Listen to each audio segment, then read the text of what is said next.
오늘 이 시간에는 출애굽기 3장 4절 이하의 말씀을 가지고 내가 여기 있나이다 라는 제목으로 잠시 말씀을 증거하도록 하겠습니다. 오늘 본문 말씀은 호렙산, 즉 시내산 떨기나무 가운데 불꽃으로 임재하신 여호와, 그 여호와는 성부, 성자, 성령 삼위 하나님 중에서 어떤 하나님이세요? 성자 하나님. 구약시대에도 성자 하나님은 이 땅에 내려오셔가지고 종종 사역을 하셨는데 그 모세에게 나타나신 여호와도 바로 성자 하나님이십니다. 그 성자 하나님께서 이제 모세를 부르사 사명을 부여하시는데요. 지난 시간에 우리는 모세의 신발 벗음에 대해서 잠시 살펴봤습니다. 그러니까 모세가 떨기나무 가운데 다가서자 하나님께서 어찌 말씀하십니까? 너가 선 곳은 어떠한 땅이니? 거룩한 땅이니 너희 발에서 무엇을 벗으라? 신을 벗으라. 근데 여러분, 호렙산, 그 시내산이 원래부터 거룩한 땅이었습니까? 아니면 여호와 하나님의 임재로 인해 가지고 거룩한 땅이 되었습니까? 후자죠. 여호와 하나님의 임재로 인해 가지고 거룩한 땅이 되었습니다. 그렇다면은 호렙산이 거룩한 땅이 된 것과 모세의 신벗음, 신발 벗음, 무슨 상관이 있는 걸까요? 자, 레위기 19장 2절의 말씀, 지난주에도 살펴봤는데 워낙 중요한 말씀이니까 다시 한번 봉독하겠습니다. 시작. 너는 이스라엘 자손의 온 회중에게 말하여 이르라. 너희는 거룩하라. 이는 나 여호와 너희 하나님이 거룩함이니라. 아멘. 그러니까요, 거룩하신 하나님 앞에 서려면 우리도 어찌해야 된다? 거룩해야 된다라는 것입니다. 사실 이 신을 벗는다라는 것은요, 거룩한 행위인데, 보세요. 신을 벗음은 거룩한 행위인데 이것은 두 가지 상징하는 바가 있습니다. 첫 번째는 기억나세요? 경건이고 두 번째는 겸손이에요. 네, 겸손.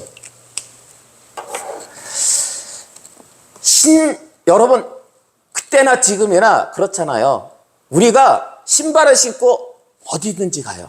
그래서 그 신발에는 세상에 더러운 것이 다 묻어요. 근데 이 더러운 것을 영적으로 해석하면 무엇이 됩니까? 바로 죄악이 되죠. 죄악. 그러므로 신을 벗는다라는 것은 그 죄악과 어찌한다라는 거예요?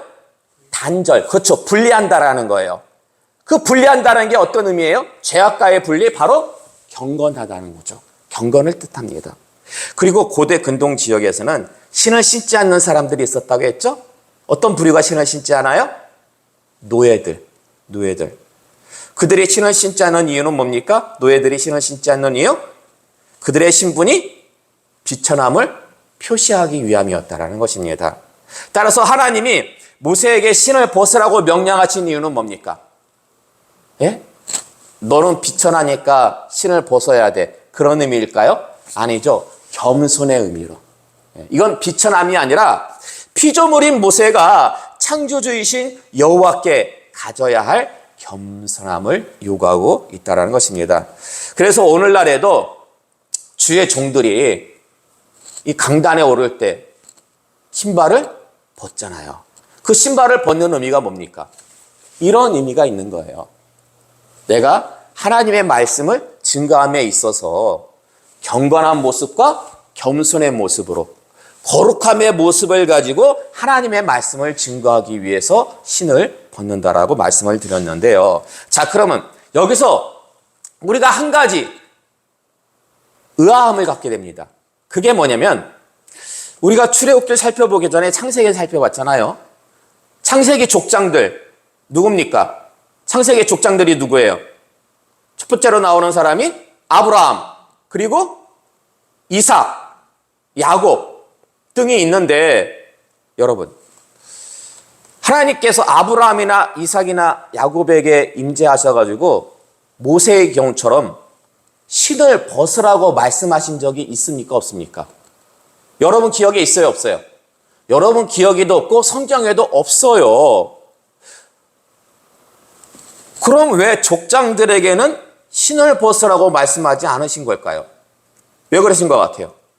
권사님, 왜 하나님은 모세에게만 신을 벗으라고 말씀하시고 그 이전에 믿음의 선진들인 아브라함이나 이삭이나 야곱에게는 신발을 벗지 말라고 말씀하신 그 이유가 무엇인 것 같습니까?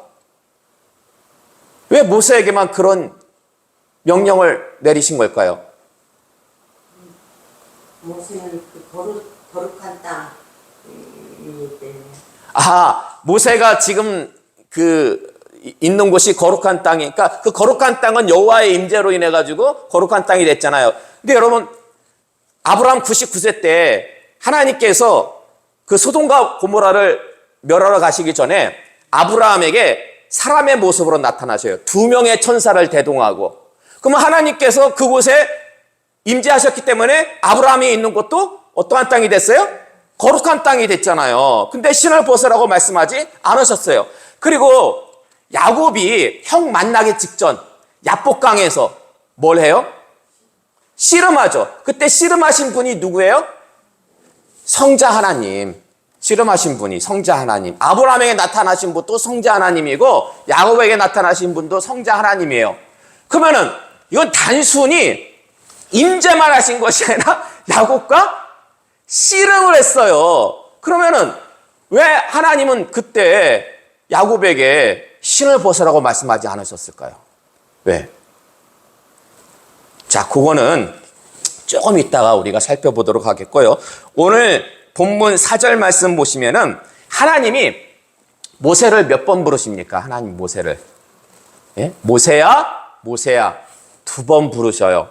자, 그럼 2번 부르신 것에서는 어떤 특별한 의미가 있는 것 같습니까? 아니면 그냥 특별한 의미 없이 그냥 2번 부르신 것 같습니까?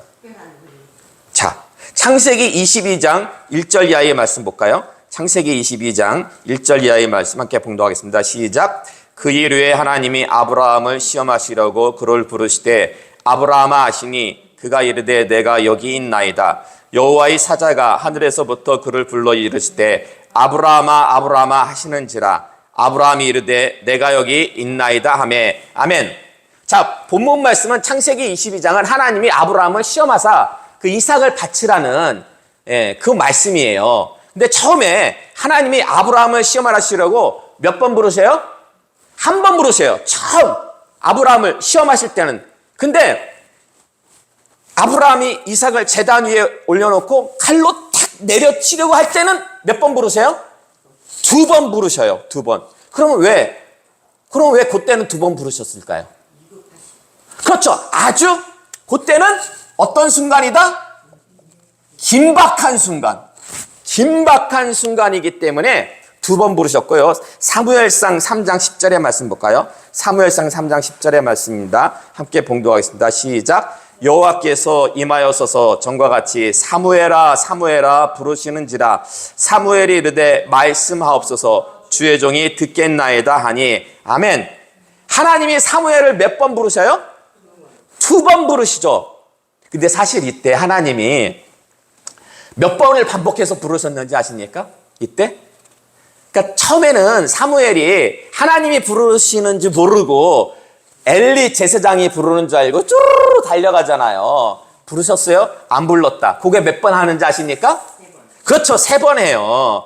그러자 나중에 엘리 제사장이 깨닫죠. 이거는 하나님께서 부르시는 거구나. 그래서 알려주죠. 너가 다음에 또 소리가 나면은 나한테 달려오지 말고 주의 종이 듣겠나이다. 그렇게 고백을 해라. 그러니까 총 몇 번? 처음에 엘리 제사장한테 3번 갔고 마지막 4번째. 그러니까 하나님은요 연속해서 4번씩이나 사무엘아 사무엘아 이렇게 부르셨다라는 거예요. 그럼 이렇게 사무엘아 사무엘아를 연거푸 하나님께서 부르신 이유는 무엇일까요? 그때 부르신 이유가 뭐예요? 사무엘에게. 그렇죠. 그걸 총칭해가지고 사명을 위해서. 사무엘의 사명을 위해서 하나님께서 사무엘을 부르신 겁니다. 또한 마태복음 23장 37절 이하의 말씀 볼까요? 마태복음 23장 37절의 말씀 함께 봉독하겠습니다. 예루살렘아 예루살렘아 선지자들을 죽이고 내게 파송된 자들을 돌로 치는 자여 암탉이 그 새끼를 날개 아래에 모음같이 내가 내 자녀를 모으려 한 일이 몇 번이더냐. 그러나 너희가 원하지 아니하였도다. 보라 너희 집이 황폐하여 버려진 바 되리라. 아멘. 예수님께서요 예루살렘을 보시면서 예루살렘아 몇 번 부르셔요? 두 번 부르셔요. 예수님께서 그 예루살렘 성을 보시면서 울기도 하셨어요. 근데 예수님께서 이렇게 두 번 부르시면서 또한 울기도 하신 이유는 무엇 때문일까요? 가슴 아파가지고. 앞으로 이제 예루살렘 성이 어떻게 돼요? 완전히 무너져요. 그러면 이때 예수님의 심정은 어떤 심정이었을까요? 예수님의 심정은 이때 아주 안타깝고 그리고 절박한 심정이었다라는 거예요. 안타깝고 절박한 심정. 자, 그러면 보세요. 성경에 보니까 이처럼 이름이 두 번 불리울 때는 나름의 이유가 있었습니다. 그럼 지금 하나님이 모세를 몇 번? 두 번 부르시잖아요. 하나님이 모세를 두 번 부르신 것은 1번과 2번과 3번 중에서 어떤 이유인 것 같습니까? 2번? 네. 사실 전부 다 해당이 됩니다. 여러분 보세요. 하나님께서 모세를 부르시는 이유가 무엇 때문입니까? 이스라엘을 출애굽시키기 위해서죠. 출애굽. 예? 근데 그 출애굽이 지금 시점이 완전히 이스라엘 백성들의 입장에서는 애굽의 탄압으로 인해 가지고 그 소리가 하나님께 부르짖음의 소리가 사무쳤어요. 어때요? 그래서 지금 긴박하고 절박하다라는 거예요. 출애굽의 시점이 긴박하고 절박하고 또한 그 사명을 누구에게? 모세에게 맡기시기 위해서 하나님께서는 모세를 몇 번? 두 번 부르셨다라는 것입니다. 그러므로 하나님이 모세를 두 번 부르신 것은요 나름 특별한 의미가 있는데 그때 모세가 어떻게 대답합니까? 하나님이 모세야 모세야 하니까 이렇게 부르시니까 모세가 어떻게 대답해요? 내가 여기 있나이다. 내가 여기 있나이다. 여러분 이사야서 4장 6장 8절의 말씀 볼까요? 이사야 6장 8절의 말씀인데 그 주보에는 5절부터 쭉 기록이 되어 있거든요. 8절 말씀만 봉독하겠습니다. 8절 말씀만 함께 봉독하겠습니다. 시작. 내가 또 주의 목소리를 들으니 주께서 이르실 때 내가 누구를 보내며 누가 우리를 위하여 갈고 하시니 그때 내가 이르되 내가 여기 있나이다. 나를 보내소서 하였더니 아멘. 그러니까 이사야 선지자도요 소명을 받을 때 모세와 비슷한 대답을 했어요. 내가 여기 있나이다. 이 대답까지는 똑같아요.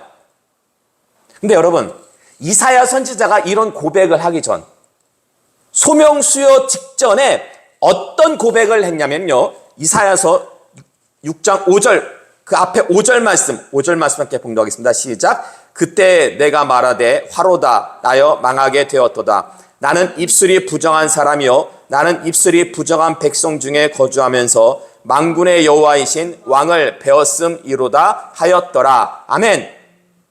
그러니까 지금 이사야 선지자의 고백은 한마디로 해서 나는 망했다. 왜 망했어요? 왜 망했어요? 부정한 인간이 누굴 배웠어요? 거룩하신 하나님을 뵀잖아요. 부정한 인간이 거룩하신 하나님을 뵀기 때문에 나는 이제 망했다. 그러자 하나님이 말씀하시기를 이사야서 6장 6절에서 7절의 말씀 6절에서 7절의 말씀 함께 봉독하겠습니다. 시작. 그때 그 스랍 중에 하나가 부젓가락으로 제단에서 집은 바 핀 숯을 손에 가지고 내게로 날아와서 그것을 내 입술에 대며 이르되 보라 이것이 내 입에 닿았으니 내 악이 제하여졌고 내 죄가 사하여 졌느니라 하더라. 아멘. 그러니까 요 스랍은 일반 천사랑은 좀 달라요. 날개가 6개 달린 천사예요. 그 천사가 하늘나라 성전의 제단 숯을 어디에다 갖다 댑니까? 그렇죠. 이사야의 입에다가 갖다 대요. 그 순간 무엇이 사라져요? 무엇이? 그 순간 이사야의 죄악이 사라집니다. 죄악이. 그래서 이사야는 어떤 모습을 갖게 돼요? 죄악이 사라지니까 거룩한 모습을 갖게 됩니다. 거룩한 모습. 근데 여러분 보세요. 하나님이 모세에게 신을 벗으라고 말씀하신 그 이유도 무엇 때문이에요? 거룩함 때문에. 거룩함 때문에. 그러므로 모세와 이사야의 공통점은요, 둘 다 하나님으로부터 소명받을 때 거룩함의 행위를 가지게 되었습니다. 한 명은 신발을 벗었고 이사야는 숯을 입술에 대었습니다. 그래서 그런 후에 거룩하신 하나님 앞에 서게 됐는데, 자, 그렇다면 아까 드린 질문, 왜 족장들에게는 이러한 요구가, 이러한 모습이 없었던 걸까요?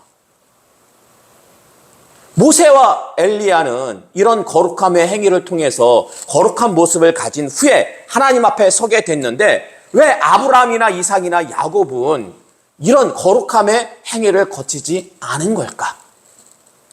사실 왜 하나님이 족장들에게 이런 거룩함의 행위를 요구하지 않으셨는지 그 정확한 이유 저도 모르겠습니다. 그리고 학자들도 침묵하고 있고 주석도 침묵하고 있어요. 그러나 한 가지 분명한 사실이 있어요. 한 가지 분명한 사실. 그게 뭐냐면 사명에서 차이가 좀 있다라는 거예요. 사명에서. 이게 무슨 말씀이냐면 모세와 이사야는요, 누구에게 보내심을 받기 위해서 소명을 받았습니까? 이스라엘 백성들에게. 모세는 출애굽하기 위해서 애굽에 있는 이스라엘 백성들에게 보내심을 받았고, 이사야는 당시대에 북이스라엘과 남유다, 죄악으로 타락한 그 백성들에게 보내심을 받기 위해서 소명을 받았다라는 것입니다. 둘 다 이스라엘 백성을 대상으로 해가지고 소명을 받았어요. 그러나 족장들은 그런 사명을 받지 않았어요. 그때는 당시에는 뭐 이스라엘 백성이라 할 것도 없죠. 그러므로 제가 볼 때 모세와 이사야에게 이러한 거룩함의 행위, 신발 벗음과 그 입술에 숯을 댄 것은 그들이 하나님의 전권대사였기 때문이 아닐까라고 생각이 듭니다. 이게 무슨 말씀이냐면 모세와 이사야는요, 하나님을 대신해서 하나님의 백성 앞에 섰어요. 그러기 위해서는 그들이 지금 하나님을 대리하기 때문에 하나님과 같이 어떤 모습을 가져야 돼요? 거룩함의 모습을 가져야 된다라고요.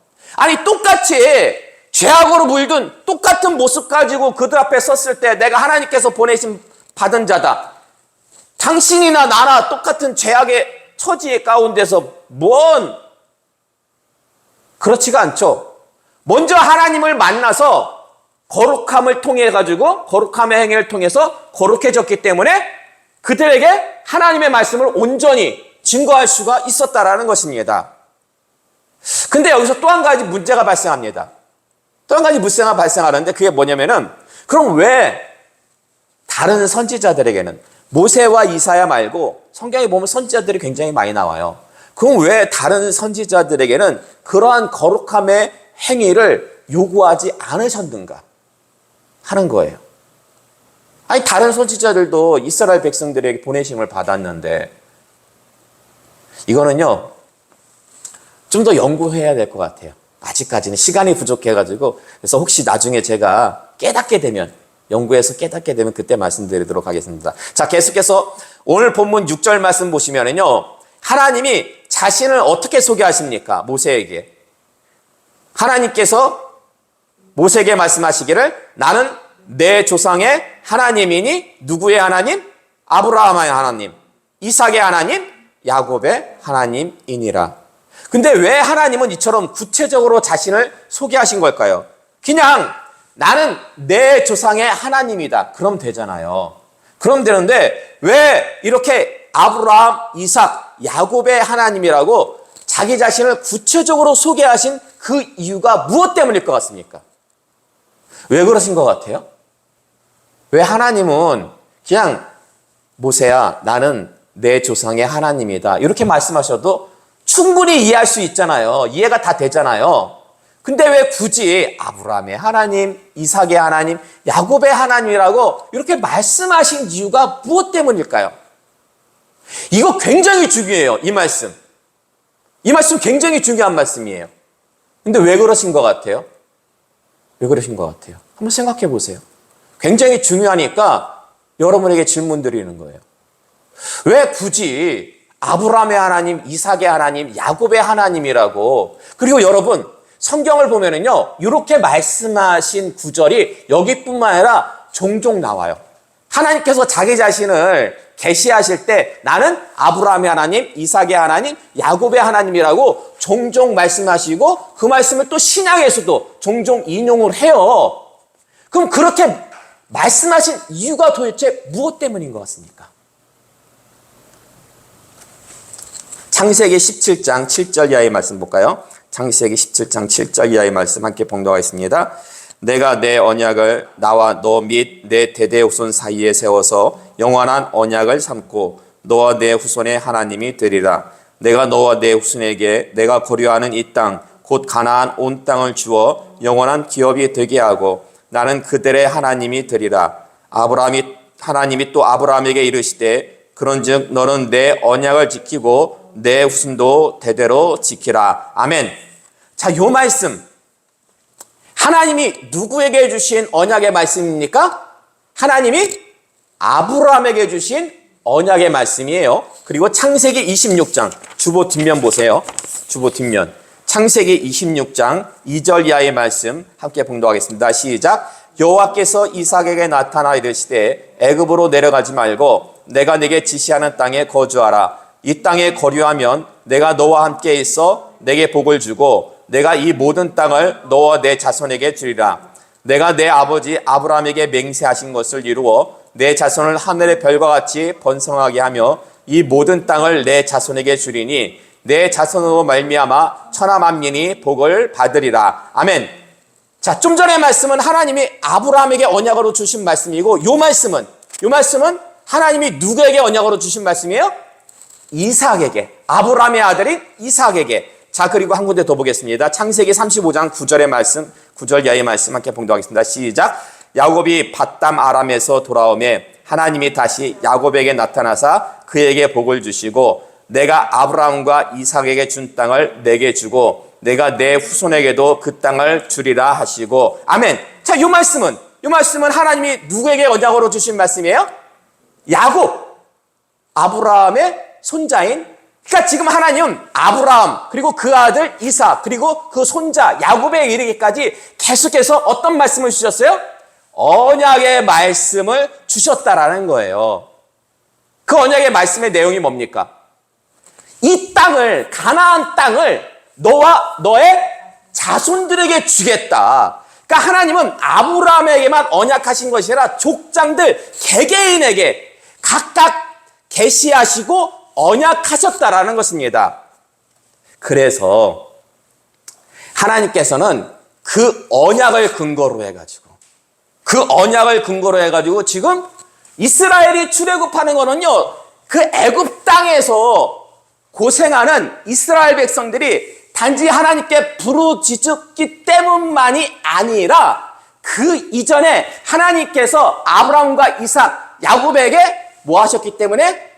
언약하셨기 때문에 그 언약을 근거로 해가지고 이스라엘을 출애굽시킨다라는 것입니다. 그러므로 지금 하나님이 나는 아브라함의 하나님, 이삭의 하나님, 야곱의 하나님이다 라고 말씀하신 그 핵심에는, 그 중심에는 하나님의 무엇이 들어있는 거예요?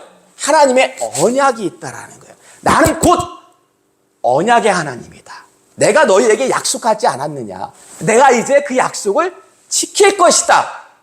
바로 그 의미가 아브라함의 하나님, 이삭의 하나님, 야곱의 하나님 안에 들어있다라는 것입니다. 그러므로 여러분이 성경을 보실 때 이렇게 이런 구절이 나오잖아요. 아, 그러면은 요 말씀은 하나님의 언약과 하나님의 언약과 관계된 말씀이구나 라고 여러분들이 그렇게 이해하시면 좋습니다. 사실 하나님의 언약은요, 어떤 상황과 여건 속에서도 변하지를 않아요. 변하지를 않아요. 지금 출애굽하는 것이요, 하나님의 언약에 근거했다고 했잖아요. 근데 아브라함에게 그 언약을 주셨을 때로부터 약 몇 년 후에 일어난 일인지 아십니까? 500년. 500년 후에. 그러니까 우리가 볼 때에는 500년, 사실 500년 전의 약속, 그거는 지키기 힘들어요. 사람과의 관계 속에서는. 근데요, 하나님의 입장에서 볼 때 500년 아무것도 아닙니다. 이스라엘이 주후 70년의 나라를 잃었어요. 주 70년의 나라를 잃고 1948년에 독립을 했어요. 세상 사회학자들이 다 놀랐어요. 역사에 그런 일이 없어요. 나라가요, 주 70년에 망해가지고 1500년가량을 다 뿔뿔이, 우리나라처럼 한 36년, 일제 36년, 그 정도면은 나라를 되찾을만 해. 그리고 사실 솔직히 말해가지고 우리 힘으로 되찾은 것도 아니죠. 어쨌든, 근데 이스라엘은요, 약 1500년 만에 나라를 되찾아. 1500년 만에. 지구 역사상 그런 일이 없어요. 근데 그들이 1500년 만에 나라를 되찾을 수 있는 근거 어디에 있습니까? 하나님의 언약. 그 말씀이, 그 언약이 성경에 들어있어요. 그 성경에. 하나님의 언약을 이루시기 위해서 하나님은 1500년 만에 이스라엘을 독립시키셨다라는 거예요. 그런 하나님인데 뭐 500년 만에. 그러니까 여러분, 아브라함의 하나님, 이삭의 하나님, 야곱의 하나님, 이거 대단한 겁니다. 그 말씀이 지금 이 땅 가운데 실현이 되어가고 있잖아요. 저에게 주신 말씀도 있어요. 저에게 주신 말씀. 그게 뭐였죠? 저는 생전 처음 직접 하나님의 음성을 처음 들어봤잖아요. 그게 뭐예요? 내려가라, 내려가라, 내려가라. 왜 내려가라고 말씀하셨어요? 천안에 교회를 건축하라고. 그때는 몰랐죠. 근데 지나고 보니까 알게 되는 거예요. 그럼 왜 3번이나 말씀하셨을까요? 왜 3번이나? 처음에는 저쪽 동네 안쪽에 교회를 건축했고, 그리고 2번째는 이곳으로 와서 이전했고, 그리고 마지막 3번째는 뭡니까? 마지막 3번째는 무엇으로 교회를 건축하는 거예요? 사랑으로 교회를 건축하는 거예요.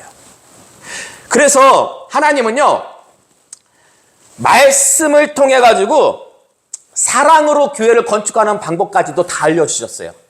그게 뭐예요? 사랑으로 교회를 건축하는 방법이 뭡니까? 그렇죠. 고백과 기도. 샬롬, 사랑하고 축복합니다. 감사합니다. 이런 고백, 그리고 그런 기도를 항상 해야 되는데, 그런 고백과 기도는 심지어 누구에게까지? 원수에게까지. 그래서요, 여러분, 원수까지 사랑하는 것이 바로 이것이 사랑으로 교회를 건축하라는 하나님의 뜻인데요. 원수에 대한 사랑, 그 원수에 대한 사랑, 그 모범을 먼저 보여주신 분이 누굽니까? 바로 하나님이에요, 하나님. 하나님은 원수된 우리를 위해서 누구를 이 땅에 보내셨어요? 여러 아들 가운데서 한 명을 보내신 거예요? 딱 한 명. 독생자를, 누구를 위해서? 원수된 우리. 그냥 우리가 아니야. 원수를 위해서. 그러자 그 하나님의 사랑을 본받아가지고 스데반 집사님은 어찌했어요? 스데반 집사님은 자기를 돌로 쳐 죽여. 자기를 돌로 쳐 죽이는 자들을 위해서 뭐예요? 기도해요, 기도. 그들을 위해서 기도해요. 스테반 집사님 입장에서는 그들이 누구예요? 원수잖아요. 근데 원수를 위해서 지금 사랑으로 기도하고 있잖아요. 그리고 손양원 목사님은 어때요? 아들 한 명도 아니고 2명씩이나 죽인 그 원수를 공산당을 어찌합니까? 양자로 입양하죠. 그러므로 하나님이 원하시는 교회 건축, 사랑으로 교회를 건축하는 것은요, 말로만 고백하고 기도하는 게 아니에요. 물론 그게 시작점이 돼야 돼요. 샬롬, 사랑하고 축복하고 감사합니다. 이런 것들이 처음에는 말로부터 시작이 돼야 돼요. 말로부터 시작이 되다가 나중에는 그게 무엇까지 이어져야 돼요? 행함으로. 그래서 행함이 없는 믿음은 죽은 믿음. 그러니까 우리가 산 믿음, 산 소망을 가진 우리가 산 믿음을 가지려면 어찌해야 돼요? 원수까지도 사랑하는 행함이 있는 믿음을 가져야 된다는 것입니다. 근데 여러분, 그게 사람의 힘 가지고 가능합니까? 불가능합니까? 사랑의 힘 가지고는요, 사람 힘 가지고는 불가능해요. 그래서 우리에게 정말 필요한 게 뭡니까? 마지막 그 해결의 키가 뭐예요? 성령이요, 성령.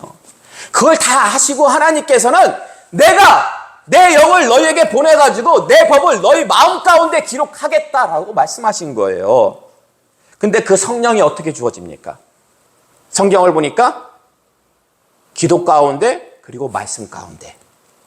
말씀과 기도. 그러니까 여러 주의 종들이 앞선 가장 교회에서 중요한 게 뭐다?